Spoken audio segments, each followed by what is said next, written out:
Angel and I are just back from a hike in the parkland, and I have an app on my iPhone that drew this map using GPS. At the top of the red line there, you see that square. That's where I live. And then the red line goes down and follows the highway. All of the green area is parkland.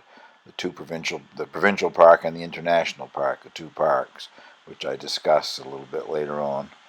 And if you notice at the very bottom, the sort of a loop, that's the actual part of the walk that we did. So what follows is some clips taken on the walk and a few shots of mushrooms and whatever that were growing along the way. So hope you enjoy this little walk with Angel and I. Well, to finish the video off after the clips about the walk, I'm going to try my hand at making some homemade doggie treats, dog biscuits with peanut butter flavoring. I think Angel's going to like that because she loves peanut butter. So if you want to know how to make some doggie treats, stay tuned, I guess, to the end of the video here. Well, Angel and I are in the Roosevelt International Park this morning, going to do a hike that we've done many times before. Give you a look at the ocean here before we go start our hike.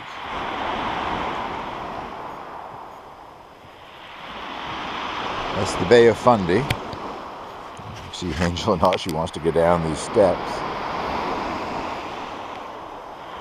Fair amount of swell, waves coming in this morning, but nothing like it would be after a storm. This area is called the Grand Manan Channel. And the bit of land that you can see off to the far right there, that is part of Grand Manan Island. Well, we'll hope to show you a few things along the trail. As I say, it's a trail that we've walked numerous times before. I wanted to give you a look at these. Just starting to ripen, but we have a lot of different wild roses, and this is a rugosa type wild rose. And that is the size of the rose hip on it. The size of a cherry tomato almost. I keep thinking I should pick them and do something with them, but I never have. Well, the Roosevelt International Park is roughly 3,500 acres, I think. And it's adjacent to the Herring Cove Provincial Park, which is more than 2,000 acres. So when you put the two together, we've got 5,500 acres or so of parkland here with numerous trails. No camping in the international park, but a large campground in the provincial park. Beautiful time of year for hiking. Kind of cool. Coldest morning so far this fall. It was 8 degrees this morning. That's the coolest that it's been. The weather forecast for the northern areas of our province last night gave a frost warning. I don't know if they actually got it or not. We're approaching the area where we start our hike. They haven't changed the signage yet. The trail that we're about to take takes you to the lower duck pond. Takes you actually to a beach, another overlook of the ocean. The duck pond is a freshwater pond further up the beach. We won't actually be going that far today, but the signage still says 1.7 kilometers, but they worked on this trail most of the summer, and it's now 2 kilometers. So we walk it out and back, so we're walking a little over 4 kilometers because we do some extra walking once we get out there, but this is where we hit in anyway.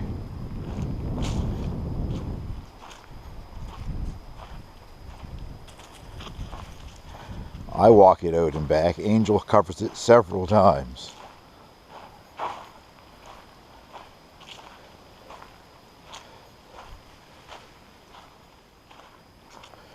No need of a leash in here. I do bring one with me. Occasionally you meet somebody else walking, and if it's somebody that's afraid of dogs, I'll put her on her leash, but she stays right with me. Disappears at times off to the left, off to the right, or way up ahead of me, but returns every few minutes to make sure I'm still okay and she's still following me, or I'm still following her, however that goes. Well, it's mushroom season, as I often say. I just wish I knew which ones I could safely eat. I'll try to show you a few of them on the way out. They come in many colors, sizes, and shapes.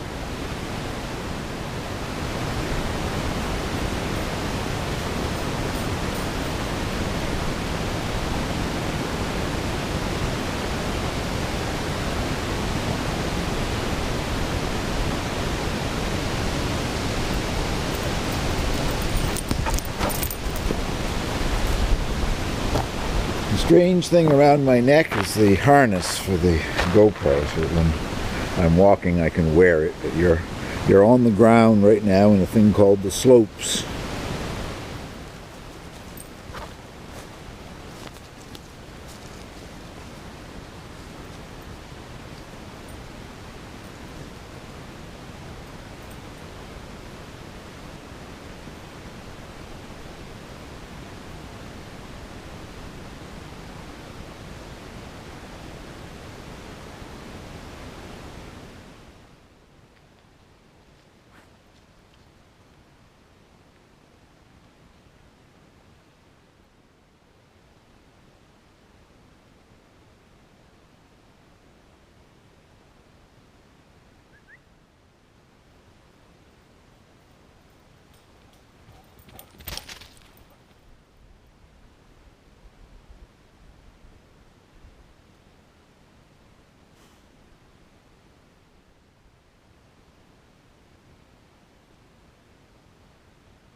Well, this is our reward at the halfway point in the walk. We've arrived at the lower Duck Pond beach. And there's a nice handicapped accessible deck here that overlooks the beach and the water. Very nice.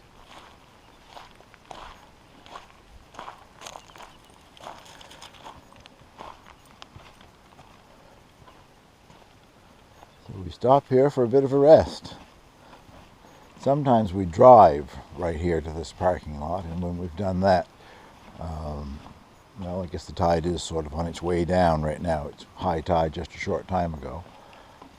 We walk the beach and back. It's about 1 kilometer to the other end of the beach. So that's about a 2-kilometer walk.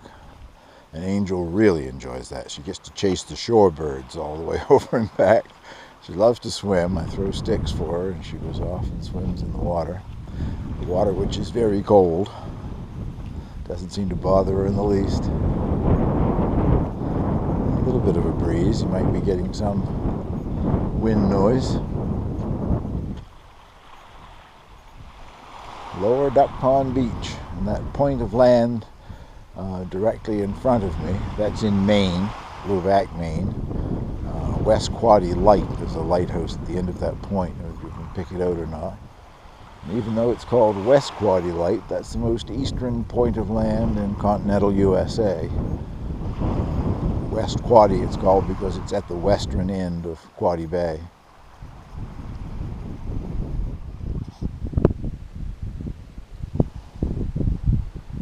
That's my girl enjoying the view.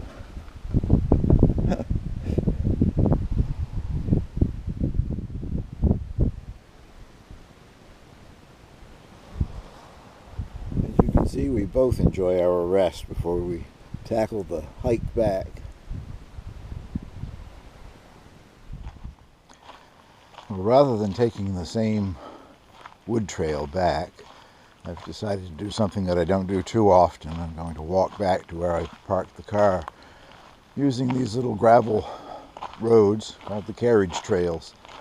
I've got Angel on a leash, as you can see.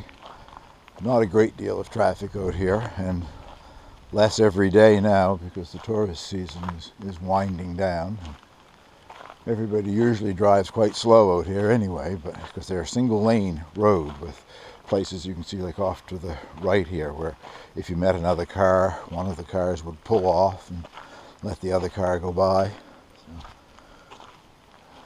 I don't think she would be in any great danger, but better safe than sorry, and she doesn't mind walking on a leash. She loves it when she sees me get the leash because it means we're going out somewhere. Not a great deal to show you on the carriage trail walks. Just give you a little look at the shady trail up ahead here. We're coming to an intersection. This is where the road goes down to the lower duck pond, and off to the left goes back to where I'm parked, and off to the right goes to another observation deck and area at Liberty Point. And we've got somebody else walking their dog here this morning, so turn this back on when we get back.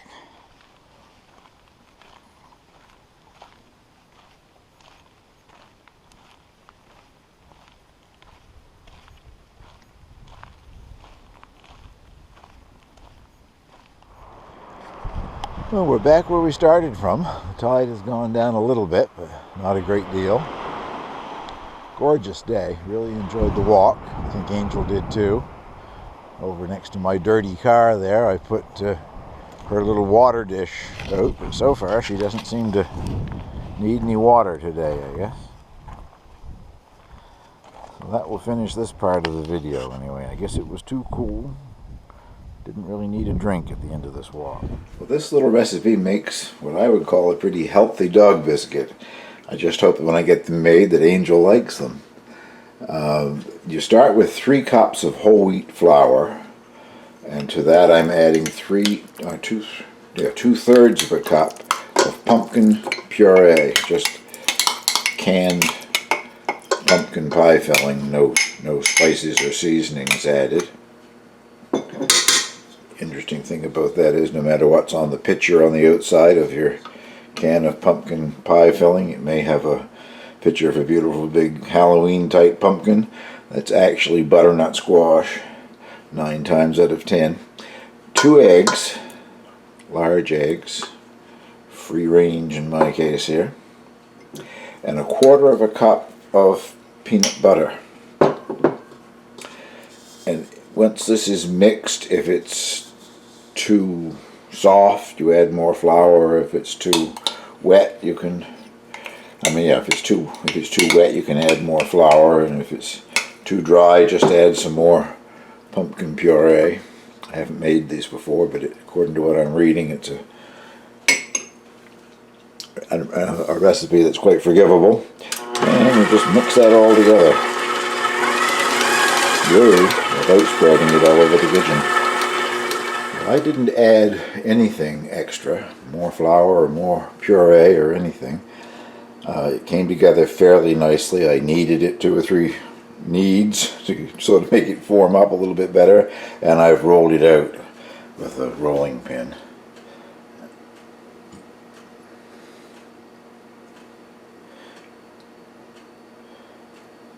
Years ago I had a Dalmatian, and when I had her I used to make treats, not this same recipe, but I had a cookie cutter that was shaped like dog biscuits.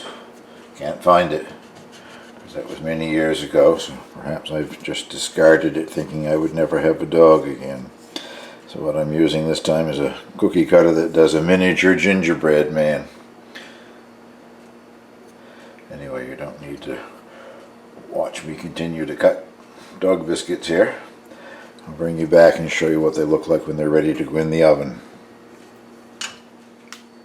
Well, there's 28 on that tray, and there's enough dough left over, I would say, to, I don't know, do a dozen or so more, so I'll probably bake a second tray of them. And they do smell very good, but I've been working with the dough. You can smell the peanut butter quite strongly, and I know Angel likes peanut butter, so fingers crossed that she eats these. They now go in a 350-degree oven for 20 to 25 minutes, or until the edges are golden brown, it says. So I guess that would depend on the thickness. They're supposed to be rolled to 1/4 of an inch, and I might be a little heavy on my 1/4 of an inch. One tray out of the oven and the second tray ready to go in. Altogether they're going to make 50, or made 50. I haven't got them all baked yet, but 50 of these little doggy treats shaped like gingerbread men. So as soon as they cool enough, we'll get Angel's opinion of them.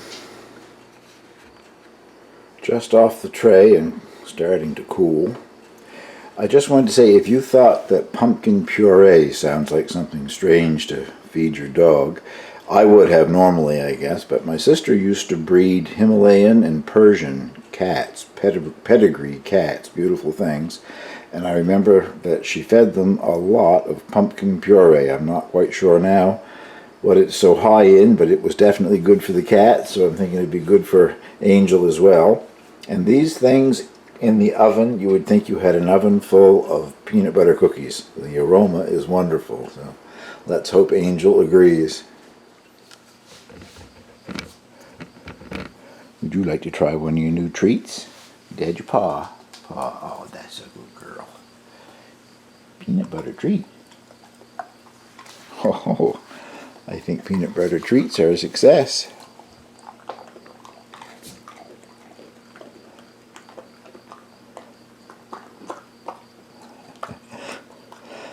Well, these new cookies are Angel approved, so if you have a dog, I hope you'll try making them some homemade doggy treats. And thank you very much for watching. That concludes this little video.